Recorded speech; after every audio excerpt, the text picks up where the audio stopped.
It's supermodel Lucky. She's so beautiful. Hi. Hello. Okay, I just got done walking the dogs and the weather is nice and cool. The wind might be making my sound super insane. But we're trying this out. You may be wondering, okay, Amber, you mentioned more than one gap in the garden in your gaps in the garden video, but you only filled the plant bags, the one plant bag. What about the driveway yard?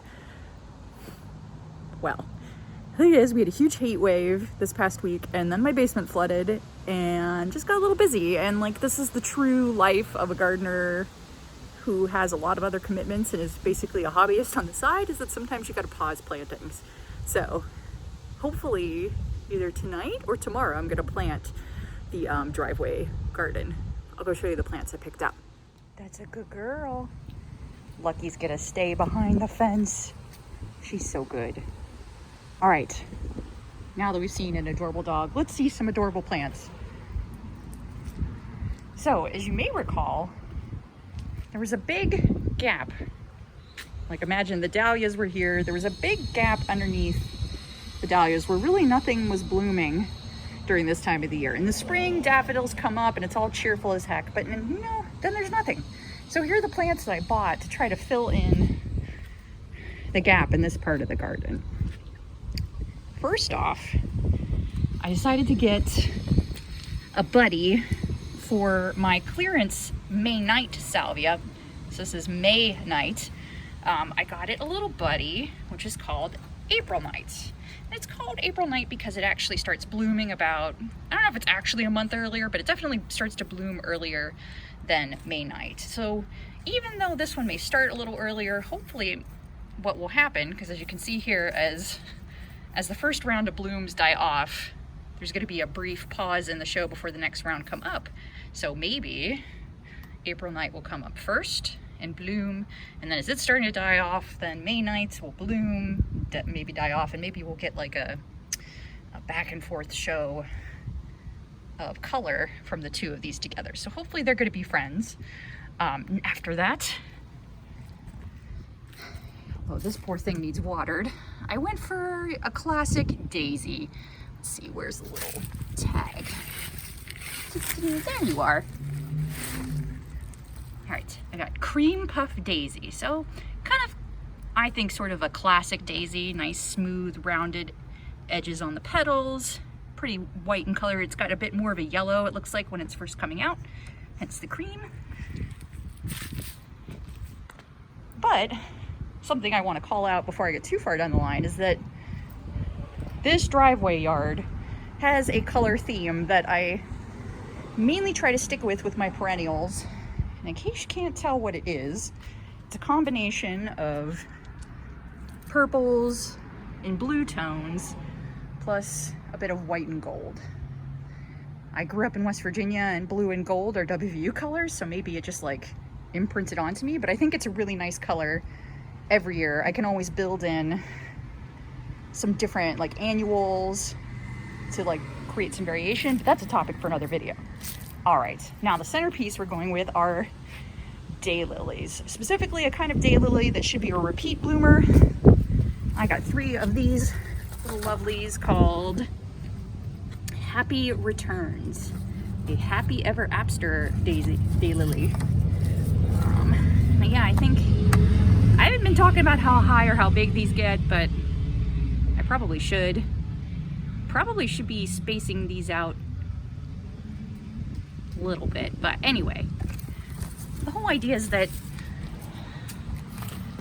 the daffodils will be the first round of blooms, then they'll die down, and as they're dying down, the daylilies will come up and hopefully take over for most of the summer, provide a little color before the dahlias really take off, which, as you can see right now, just spoiler alert, I've already got some dahlias coming up.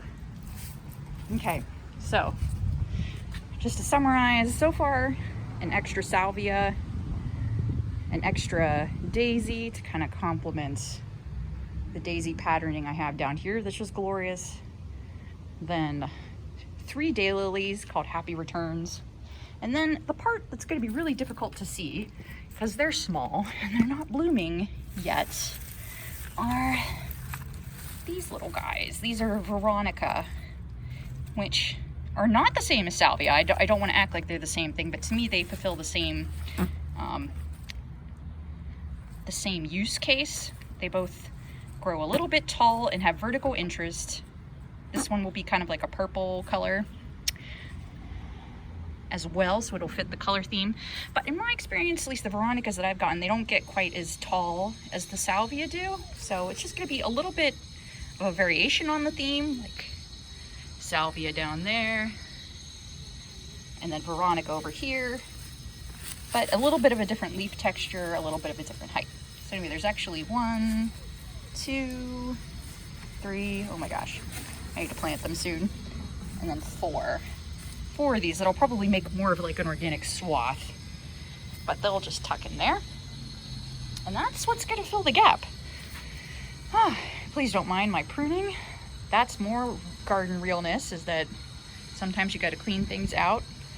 I'm sad because my hollyhock that I had planted here started to get some sort of disease that ended up pretty gross, so I had to pull it out. But that is life. Anyway, that's how we're going to fill in the border, but it's just a matter of actually putting the plants in the ground. All right, we did it. There's a kid crying in the window that's mine that I'm gonna have to run and like help in a moment, but I want to quickly give you a tour of the planted this is a sidewalk, but it's the driveway garden is what I usually call it, with the gap now filled, with a little more color in the middle that should last all spring long. All right, the light is fading, but this is what we've got.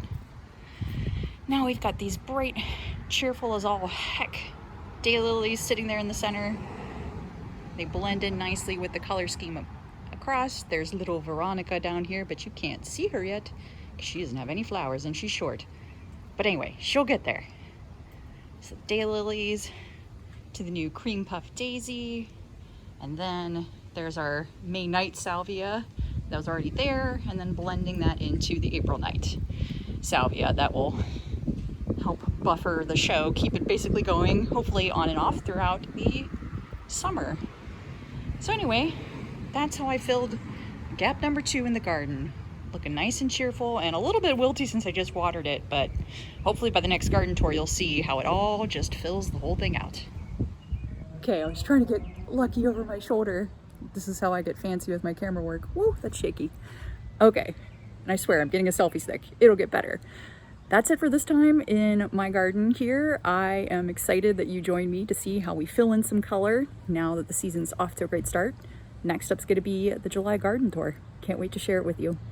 Until next time, bye!